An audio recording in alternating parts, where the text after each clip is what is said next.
Take your life back.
Take your life back.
Life back.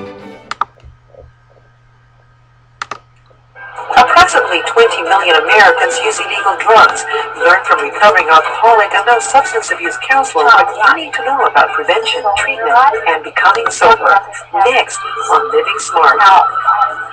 Production funding for Living Smart with Patricia Gross is underwritten in part by Halliburton.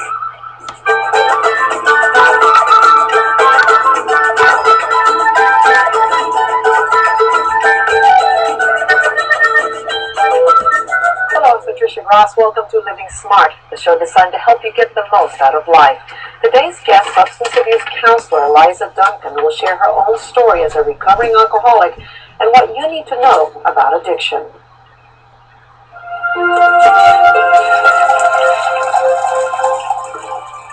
I've gone through many phases in my spiritual journey, times when I was very angry with God, but more and more I feel a real sense of gratitude and awe.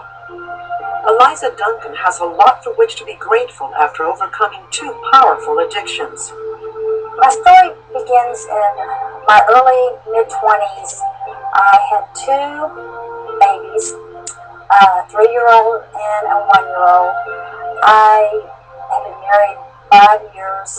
There had been stresses in my life, a lot of changes, and the way I was coping with those was I wasn't eating and ended up anorexic at age 26. By the time Eliza sought medical help, she weighed 85 pounds. Her alcohol use increased as she confronted her eating disorder. You know, I look back now, I had those little girls, and it breaks my heart. It wasn't fair to them, it wasn't fair to me, and it was just a hellhole to live in because I couldn't stop it. The cravings are so intense, I could not stop it. For many years, the addiction was winning, but interventions by her loved ones got her to take action. What's incredibly important for people getting sober and staying sober, but what has worked for me these 20 years and 11 months is going to AA, doing therapy, doing group therapy, and surrounding yourselves with sober people. Eliza also credits her husband and the Council on Alcohol and Drugs where she received support. She began volunteering and eventually served as the council's chairman of the board. Thank you and Johnny so much for being on the steering committee. This is where we are now. Wonderful. After 10 years of being sober, she went public with her story. I think what's extremely important is for someone in recovery, and if I remember back when, is that you want them to feel very contained, very safe. This is a part of me, and I'm a recovering alcoholic. It's a part of who I am. Is there someone we've helped? I'm also a wife. I'm also a mother. I'm also a volunteer. I'm also a gardener. I mean, there's many aspects to Eliza. Eliza went back to school in her 40s, earned a master's degree from the University of Houston, and is now a clinical social worker in private practice. Hi, how are you doing today? I'm doing great this week. Fantastic. Eliza often works in tandem with therapists of the council to help others overcome addiction, Let's do not meet again in a couple of weeks. using her own life as an example. Decide then if we want to have a joint session with you and me and the whole family. Okay. Does that Sounds sound good? great, Eliza. I try to start my day with saying to myself 5 things I'm really grateful for. One thing that's incredibly important to me is I journal every day. My videos of my journal And I every day. have my prayer time every day.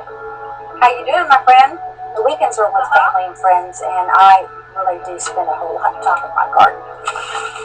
It is my therapy. I feel connected to the earth. I feel connected to God. I feel very connected to myself. To plant bulbs in the fall and see them come up in the spring with all the glorious flowers is amazing. Eliza's life, just like the flowers she plants, is filled with new beginnings. And I think what's important about telling our stories is not telling the nitty-gritty or whatever, woe is me, because, everybody's got woe is me somewhere down the road. It was amazing. It's the solution.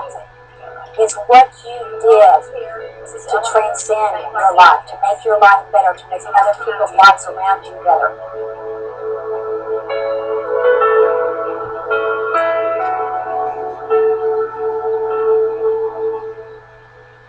Eliza Duncan, thank you so much for being with us. Thank you for having me here today. What do you think is the greatest discovery we've found about alcoholism in the past 20 years? It's There are two. livable.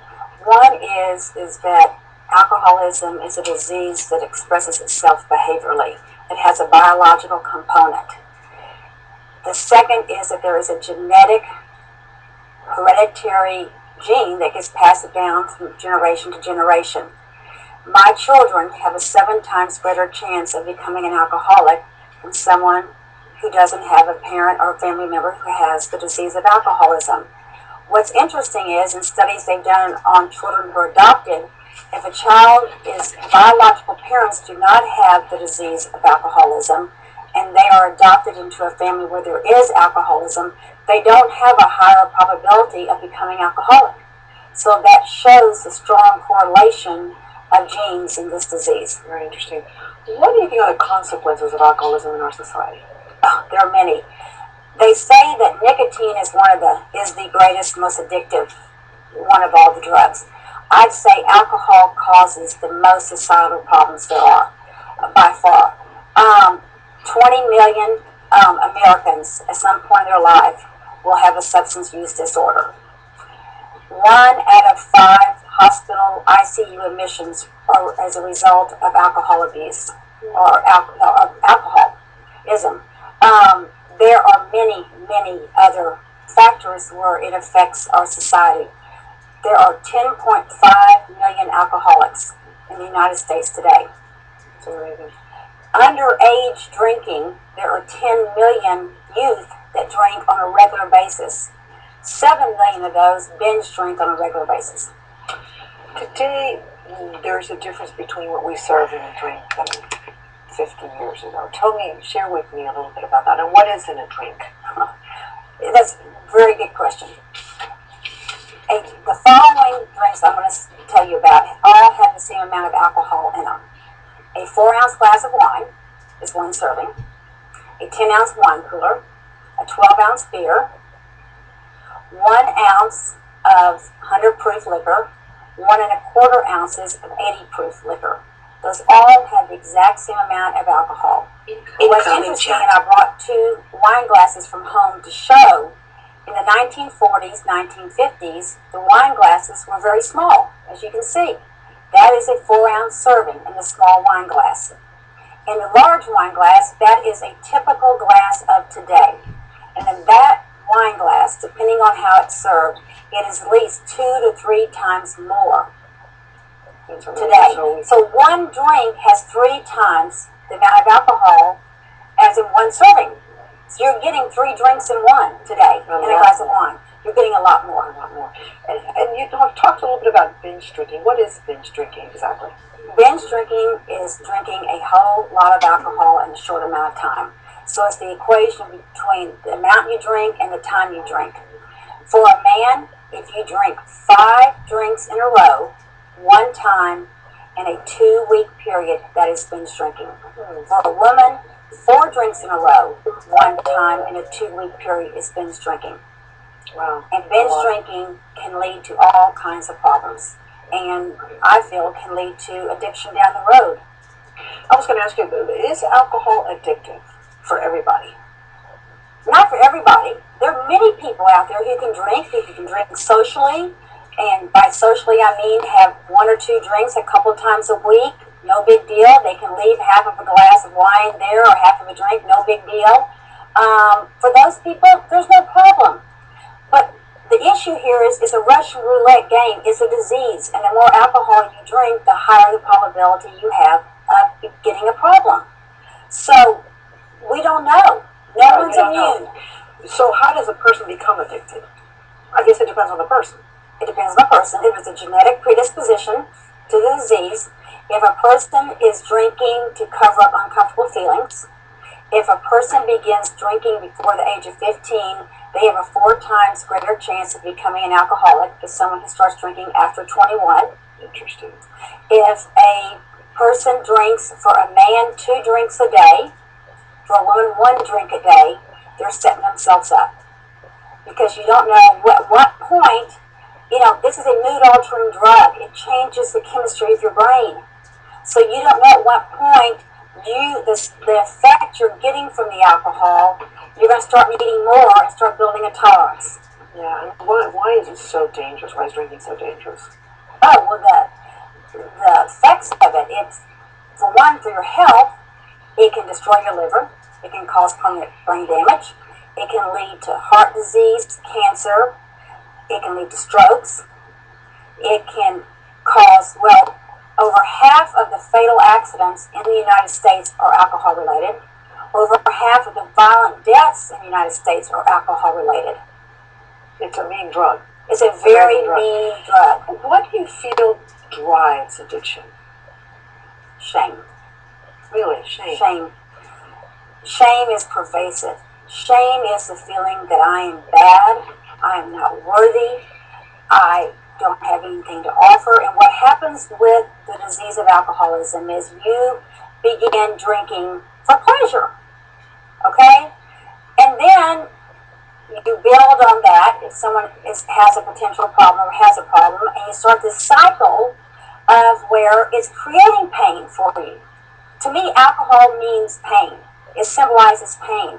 So what happens is if a person starts drinking, they need more, and they start drinking more and more, and then their behaviors changes because it's a mood-altering drug. I would do things and say things that I would never have done if I hadn't been drinking. And that's one of the things that ended up getting me to recovery was my husband coming to me and saying, your behavior is crazy when you're drinking. You're drinking way too much. You're not the same person. 10 to 15 shots for me. Yeah, and I poo-pooed it. I just ignored it. Like, whatever. You know, it's the denial, which is part of the disease. Right. And then I had a friend that shared her story with me, and it was identical. Because what I want to stress here is that the disease of alcoholism has stages. And I would say I was in the high bottom stage. I had not lost my family. I had not gone bankrupt. I didn't have any DWIs yet. I wasn't living under the bridge. But my life was miserable. It was affecting my relationships. It was affecting my parenting. I was doing things I would never have done if I wasn't drinking. So it changes your personality. What are the recovering opportunities? If I'm watching this show and I've got this problem and I'm in denial, but I kind of know there's something wrong, what are the recovery opportunities? What's out there? They're endless. But let me address a question there. If I am watching this show and I think I might have a problem, this is the way we play mind games with ourselves. See, I think that there are two parts of an addict. There's the addict part and there's the authentic, real part of the self. Okay? When you get into the disease, the addict's self starts taking over and starts wanting more and more of the drug to feel normal. Okay? To feel okay. So what happens is the addict starts winning, and you become more controlled by that part of you. So that's when the disease will progress.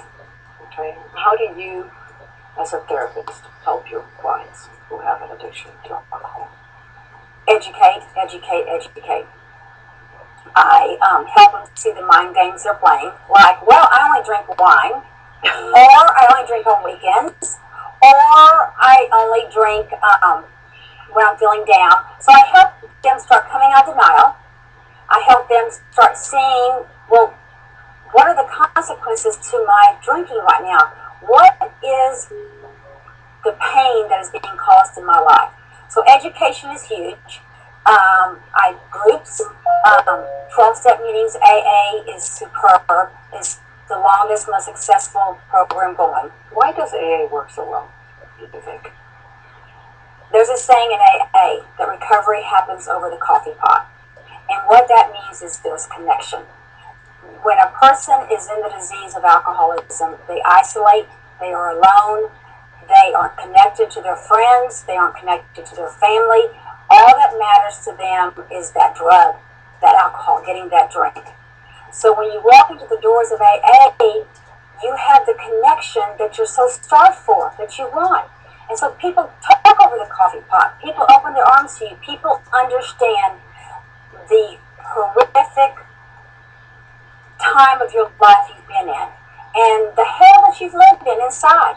It's an internal warfare going on every single day between the addict and the real self. Now, there's a lot of confusion out there because we keep hearing, oh, a glass of wine is good for you every day. Now they're saying 2 glasses of wine per day are good for you every day. There's a lot of information out there. What kind of questions should you be asking yourself, to find out if you are an alcoholic and not just a social drinker?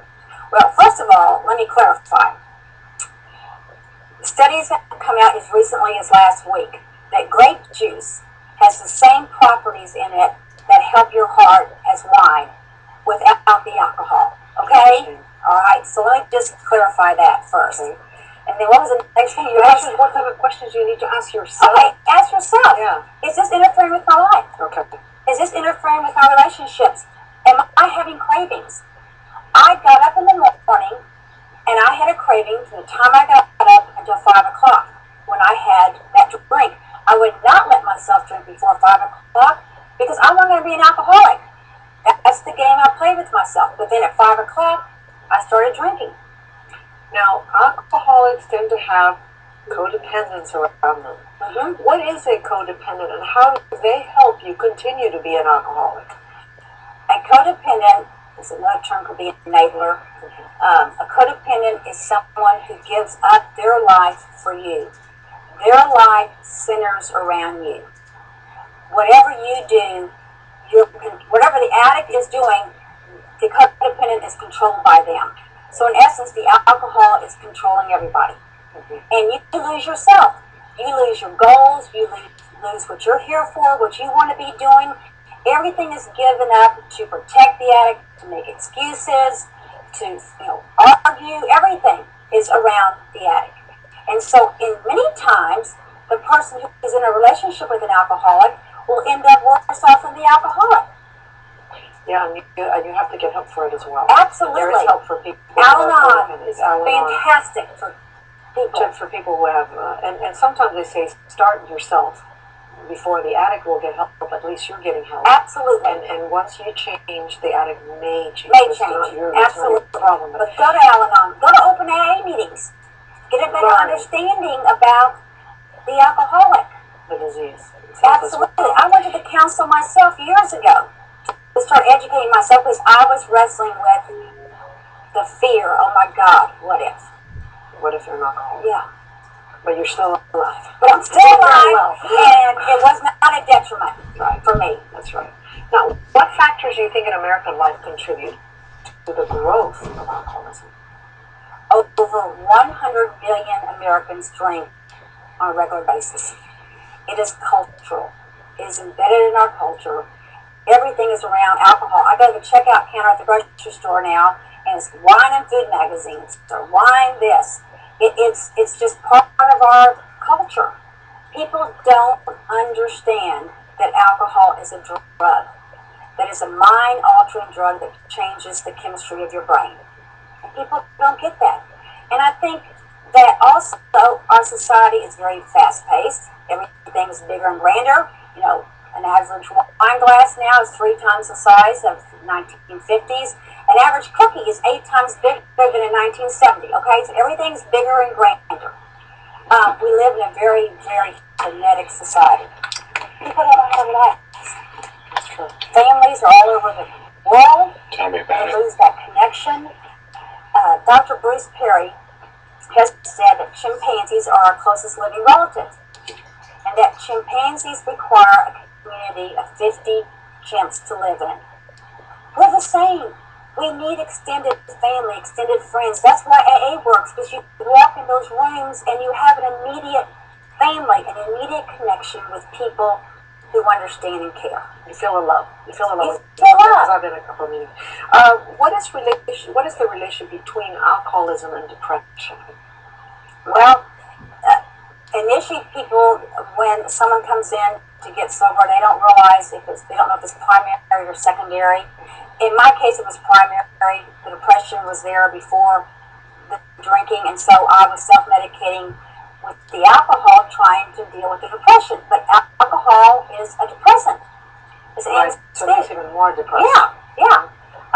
So it makes you more depressed. So, but also alcohol can create depression since it's a depression. So a person needs to get in recovery. if a person works a program of 12-step meetings, counseling, groups, whatever they need, rest, diet, exercise, many times the depression will lift. And if it doesn't, then that's something that needs to be dealt with. Absolutely. Because it is absolutely an illness. You have to stop drinking first to know the difference. Absolutely. What about people who say, I can do it by myself. I can stop drinking. I don't need treatment. I don't need anything. I'm going to do it. Well, they'll myself. never Yeah, succeed do it. because everybody All needs the things help. you just mentioned. I don't think so. I think if someone really has the disease of alcoholism, no. And that syndrome is a name called dry drunk syndrome, and what it means is that the substance has been taken away, but the behavior is still the same. And what will happen a lot of times is people will flip-flop addictions. They will go to work or exercise or sex addiction or food addiction. And for myself, I had a cross addiction with the anorexia and with the alcoholism. When I began to deal with the anorexia, guess what? My drinking escalated. Yeah. And so I was getting a always little kind of better. one thing I for was another. moving and I was dealing with that somewhat, but I wasn't getting near where I needed to be. What about people who don't have enough money to get, help with a counselor? AA and God. Spend money to get help. That's the way, right, Patricia? AA, God. There are councils all across the United States. There are agencies all across the United States that will work with people. We have them on the website where you can go in Houston, Texas. If you live outside of Houston, you can call them for referrals to other agencies in other cities and states. But there is definitely help for people to get treatment, to get counseling. And there's AA. AA is free. And so is God. AA is free. Spirituality. That's right. And so is Do you God. think addiction could be considered a personality disorder? Yes. Dr. Stuart Udosky of Baylor College of Medicine in his latest book, Fatal Flaws, addresses that. And I think there's a lot to be learned from this, and I think absolutely. Personalities do Yes. change. How do you think alcoholism, I mean, there's always a silver lining in all these tragedies, because it is a tragedy, I think, traumatic to be an alcoholic and to try to overcome it. What have you learned from this journey in your life? How did it make you better to have to go through this? Made me If it did or stronger. not, I don't know. Oh, me.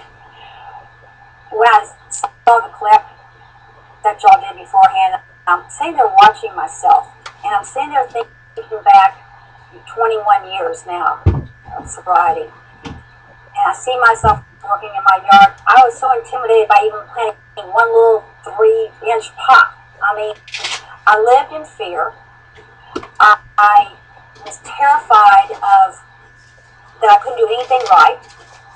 I would never have dreamed I would have gotten my master's. I never would have dreamed I would have been chairman of the board of the council. I never would have dreamed I was sitting here. My life is transformed. But I have a lot of discipline. And the root word for discipline is disciple in Greek, and that means student. And I've studied. It's a way of life. And I am going for the PhD in recovery and sobriety and living a life that's balanced. Do you still have cravings, Eliza? How do you deal with that? Because this is apparently a disease of relapse. Yes. And cravings are a big part of it. And the first year of sobriety, I had a lot. That's why they say when you first sober up, 90 meetings in 90 days. You immerse yourself in it. You go around winners. And you learn techniques for dealing with the cravings. Craving does not last more than 3 or 4 minutes. And you have a plan on what to do. The first 5 years, as each year progressed, my cravings got less and less. I went 15 years without a craving. And then 13, 14 months ago, I was in a situation that I'm in before. Wasn't very comfortable in it, but it's not one that I haven't done before. And out of the clear blue, I got this craving. And it was from the tip of my toes to the top of my head. It was like in every fiber of my being. And I remember looking over my shoulder like, oh my God, where is this coming from? Interesting. And it was the most humbling experience. It brought me to my knees because I was like, this is a disease. And I knew what to do. I removed myself from the situation where there was alcohol. I went outside, called someone, talked to them, journaled on it, But it's very important to know that may happen. my disease is arrested, but it is not cured. It's not cured. No, it is a chronic disease. How do you know you're living smart? I am living smart today for several reasons. One is I've been sober 21 years. It is a process. 5 years ago, I was diagnosed with Epstein-Barr virus, Which is chronic fatigue which went into chronic fatigue syndrome. It's an autoimmune disorder. I was bedridden for 6 months, very sick for 18 months. And what I realized is, even in sobriety, I still had some defects. I was pushing myself. I was going toward being perfect in graduate school, perfect in this. And I had to really reevaluate. And I did. And what I know today is that my life is much more in balance. I take time to smell the roses in my garden. I balance my work schedule. I reach out to other people, but I learn how to say no. Thank you so much, Elaine, for joining us. And congratulations. And for more information on the life of Duncan, you can check our website, houstonpbs.org/livingsmart, where you'll find a complete Thank you, Patricia. resource list. And folks, To share your own views on coping with addiction. You can call us with your comments at 713-743-8513. just one second. livingsmart@houstonpbs.org. Folks, thank you very much for tuning in today. Tune in to www.clearviews.info. That's CLEARVIEWS.info. Call me at 844-405-HELP. Text me at 631-599-0218. Okay, so that certainly was interesting, folks. Very good interview. I just want to also just bring out, let me turn this music down. I want to bring out the fact that nothing, and I repeat, nothing is not curable, even addiction. Although you might not be cured, however, with education and daily learning how to live with it, you will live with it very easily, folks. If you go to www.clearviews.info, you'll see all the information that I have created with other doctors, psychologists and psychiatrists, and myself, who I personally have created over 205 videos now. That is on clearviews.info. It's there for you to utilize. So please go there. You can also go onto my Facebook pages. I have clearviews.info, Clear Reform. You can find me all over Google, Yahoo, Dig, Dogpile, Twitter. But folks, it really comes down to two things. The first thing is just you have to finally say, I've had enough. You have to realize you do have a problem, and when you overcome that obstacle by admittance, by finally breaking down and saying, I have a problem, and then reach out to God, because God will help you throughout all those things. I have just recently made a video, a show, entitled Spirituality and Addiction Go Hand in Hand. You cannot battle addiction without reaching out to your higher power, which in my case is God. You can have God in your life and not have addiction, but you cannot have the battle plan of addiction without including God. So folks, you need to absolutely, positively reach out to God to help you through your addiction. It is not a cure that God will help you with. It is not a cure that anyone can help you with, but it's a battle plan. Like Patricia just said, it's educating over and over, daily, and it never ends, folks. Remember, a sober today, I guarantee you will give you a better tomorrow. And if you let the sunshine into your heart and your home, I promise you this, you will have nothing but positive results. Don't let the people tell you that you're no good and you're worth nothing, because you are. You're worth everything to not just me, but to many thousands of other people out in the world that really do care, that understand that what you have, your addiction, is is all about a disease. It is not about a choice, but you do have a choice to finally admit it. When you decide you're going to admit that, that is when your whole new life starts. That's when you can start writing new chapters in your book. So please reach out to me. Call me 844-405-HELP, and I will tell you this right now. If you believe what I tell you, it will become clear no matter where you are. Sober today will make for a better tomorrow, and God bless you. Good morning and welcome to Take Your Life Back. Today is September 4th. It's about 3:30 in the morning. I just want to share with everyone something this morning. I saw a demonstration maybe about a month ago in reference to our dark side and the power of prayer. If you continuously pray over and over and over again, things will eventually become clear. Although that was a lot of times when we pray to God, we don't get answers right away. But if you continuously pray over and over, things become clear. So the demonstration involves this bottle, and if you see, the inside of this bottle is all dark liquid. That represents our dark side. And this cap represents our limitations. So we as a human, which is the bottle, have limitations, which is this cap. So what I'm going to do is I'm going to put this bottle into the sink, and we're going to do a demonstration. So when we put that there, I'm going to turn the camera around so that everybody can see it. And hopefully you folks can all see it now. Okay, so you see the bottle. I'm going to turn the water on. Okay, so now everything inside is dark, which represents our body and our inside. And what I'm going to do, and this clear water represents our prayer. So you see the continuous water running. I'm going to now, as the prayer, as we're praying, I'm going to lift our limitations, which is the cap. And we're going to slowly add our prayer to this. We all go through dark times. I mean, I've had some dark years. I just didn't understand everything that was happening. I'm going to admit it that I'm not a super patient person. I tend to want answers right away and know what's happening and when what I can do to solve it. I don't like not being happy and confident about things. It's just not who I am. But when I get down, it takes a lot for me to get back up.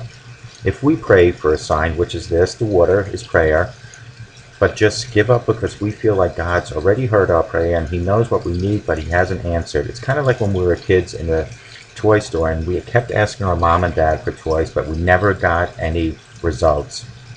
Yeah, it never worked for me either, but you get what I mean. Anyway, that is exactly what's happened to me in the past years. I have prayed and prayed and prayed, but haven't really gotten any results. The answer I thought God would give me, and especially in the time of frame, I thought my problems would be fixed, which was all before 2013. Then, in 2013, my cap of limitations was lifted. This is the cap, remember this now, was lifted off the bottle, which is my body.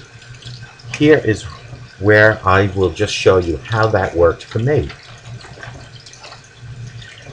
So basically, we all have dark sides, which is what's in the bottle, was in the bottle. We are facing, and we take the limitations off our mind, which was the cap I lifted. Don't limit what He can do because we have to just trust in the Lord. That sometimes even after we pray and we just give up. And it is often why we get defeated. However, even though nothing has really changed, we just keep praying. That's the prayer, the sign of the prayer, the flowing Lord. Just keep praying and never ever give up praying. And if we do that and devote ourselves completely to the Lord, He will pull us through. The dark times will go away and we just have to be patient. I know it's hard. Being patient truly is a virtue. But by never ever giving up on prayer, it's going to show you that God will eventually answer all your prayer. And the more we pray, which is this water going into the bottle, one day everything will become clear. You see how clear this is now? That is the power of prayer. Folks, I think that demonstration says it all. If we had a bottle which represents our body, and the bottle, everything was dark on the inside, and the water coming out of the faucet represents the prayer, day after day after day, just keeps adding to the darkness which was in the bottle. Eventually, all that prayer has to turn what was dark inside this bottle, which is our body, has to change and become as clear as this water in here. That, folks, is the Take your power life of back. prayer. Hello, folks. My name is Ralf Friedrichs. I just want to share my story with my situation back in 1981 in the United States Marine Corps. I was sitting in a chapel during boot camp, and a chaplain tapped me on the shoulder and asked me to come into his quiet room. As I was walking into his quiet room, I had no idea what he wanted from me. It was then that God was setting my life in motion. So the chaplain sat me down and he says, Ralph, I've noticed that you like to help people, you motivate people, you're always walking around with a smile. And I wanted to know, and this is the chaplain saying this to me, I wanted to know, Ralph, would you like to volunteer and become a lay leader? And of course, I had no idea what a lay leader was. So he explained to me what a lay leader was. It's somebody that is a liaison between the recruits and the chaplain. So when the recruits have issues, problems, or anything like that, they go to the lay leader, and they go to the chaplain as the lay leader to let the chaplain know of the situations that are happening. It was then in 1981 that God already had a plan for me, and when there from that point on was that God realized that no matter how long it would take for me to achieve what God already knew what was going to happen to me, He would let me go down into the worst extremes in life. So from 1981 as a lay leader, and I'm going to show you the medal now with a lay leader, the front and the back. This is the back of the medal, and then the front looks like this. So in 1981, at Paris Island, South Carolina, when I became a lay leader, God already had my life set in motion. But again, He wanted me to set my own course in life. So I went down the years and the course of my life and did some of the worst things possible to my own body through alcoholism. God already said to Himself, well, I'm going to wait for Ralph to get close to hitting rock bottom. So from 1981 until 2011, which is 30 years, God came to me again and He said, Ralph, are you ready to continue helping other people? That's when I formed Mastic Beach Outreach 2011, and what that was is for older people and mentally and physically challenged people, that my wife and I would help them by giving them clothing, food, possibly, like in one case, tires for someone's car. And so God said, okay, he is getting better, but he's still not ready to do what I really wanted him to do. So in 2011, I continued my alcoholism to the point of 10 to 15 shots a day. As time went further, 2 years down the road, it became worse and worse with my alcoholism. In 2013, God finally put His big hand on my head and says, are you ready now? That is when I hit rock bottom. June 22nd, 2013, I reached out and I finally admit that I had an alcohol problem. It was then when God lifted me up and set my life in motion for today, September 2nd, 2014. So from 2013 until 2014, I continue educating myself and you, others, through my websites, through my videos on how to battle with addiction. And God saw this, and He said to Himself, Ralph is still continuing helping people. So in between 2013 and 2014, as time was going by, and I proved to God that I was really reforming myself, that God introduced me to Dr. Luis Gonzalez. I had been toying with the idea about becoming a substance abuse counselor until I ran into an article about recovery coaching. So I thought it was very ironic that God had planted Dr. Luis Gonzalez from Starting Point, that's StartingPointMN.com, 844-414-8444, into my life.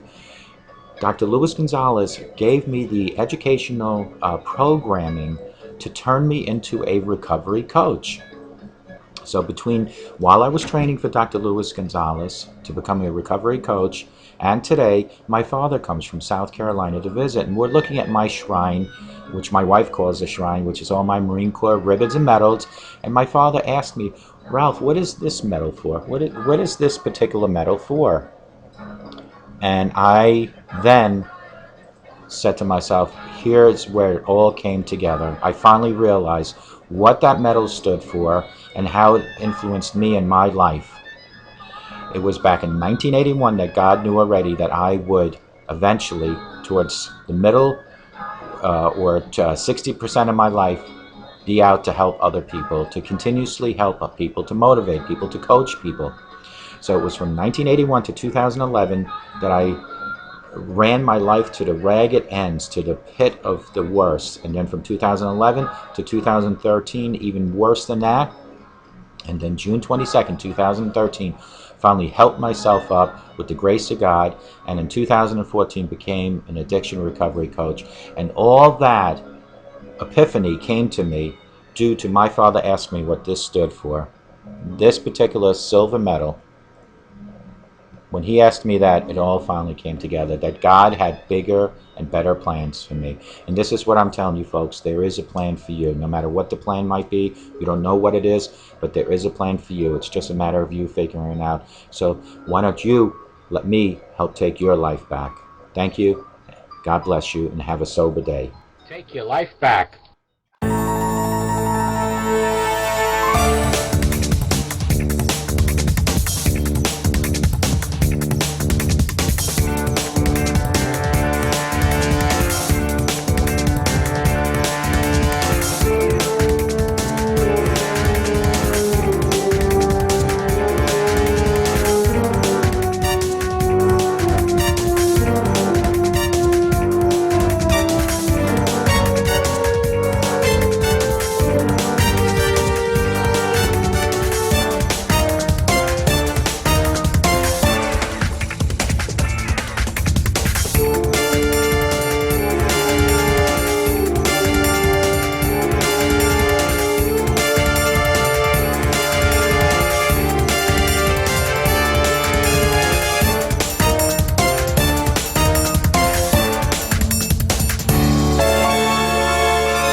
Created using Powtoon.